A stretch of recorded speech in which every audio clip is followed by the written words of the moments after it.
মিডিয়ার ভাই আপনারা যারা এখানে উপস্থিত আছেন, ইলেকট্রনিক মিডিয়া হোক বা প্রিন্ট মিডিয়া হোক, আপনাদের কাছে আমার একটি অনুরোধ আছে এবং আপনাদের মাধ্যমে আপনাদের যে কর্তৃপক্ষ অর্থাৎ এডিটর সাহেবরা আছেন তাদের কাছে আমার অনুরোধ আছে।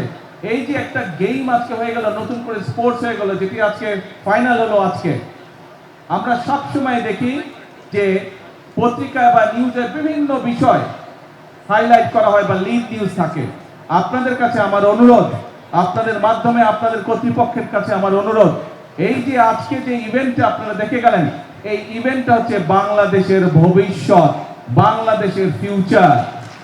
এই ইভেন্টটা আজকে এরা হচ্ছে এই যে যারা প্যান্ডেলের নিচে বসে আছে, যারা গ্যালারিতে বসে আছে, তারা হচ্ছে বাংলাদেশের ভবিষ্যৎ, ভবিষ্যৎ বাংলাদেশ।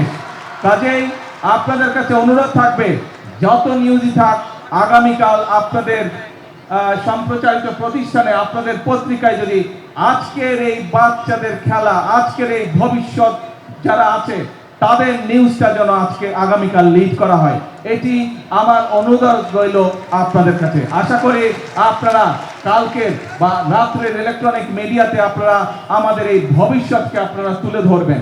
আমাদের বাংলাদেশ, আমরা অনেক সমস্যায় আছে বাংলাদেশে, আমরা সেটি অস্বীকার করছি না, কিন্তু এই সমস্যার পাশাপাশি আমরা দেখতে পাচ্ছি যে বাংলাদেশকে আমরা কোথায় নিয়ে যেতে পারবো। প্রিয় বন্ধুরা, আমরা জানি তোমাদের যে স্কুল কলেজগুলো আছে, স্কুলগুলো আছে, অনেক স্কুল হয়তো তোমাদের সঠিকভাবে বসার ব্যবস্থা নেই, অনেক স্কুলে হয়তো ফ্যান ঠিকভাবে নেই। আমরা কাজ করছি, তোমাদের এই সরকার কাজ করছে তোমাদের স্কুলগুলো যাতে ধীরে ধীরে আমরা গড়ে তুলতে পারি। কিন্তু আজকে এই নতুন করে স্পোর্টস ইভেন্টে তোমাদের কাছ থেকে আমি একটি কথা নিতে চাই।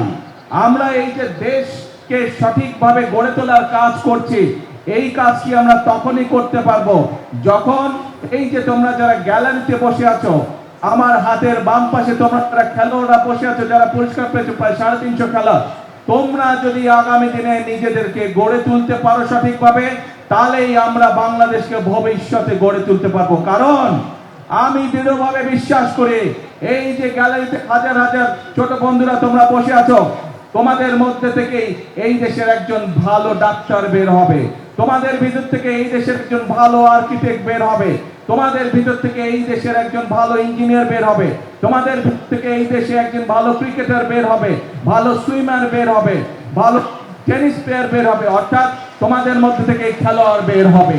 আজ তোমরা সেটা প্রমাণ করে দেখিয়েছো।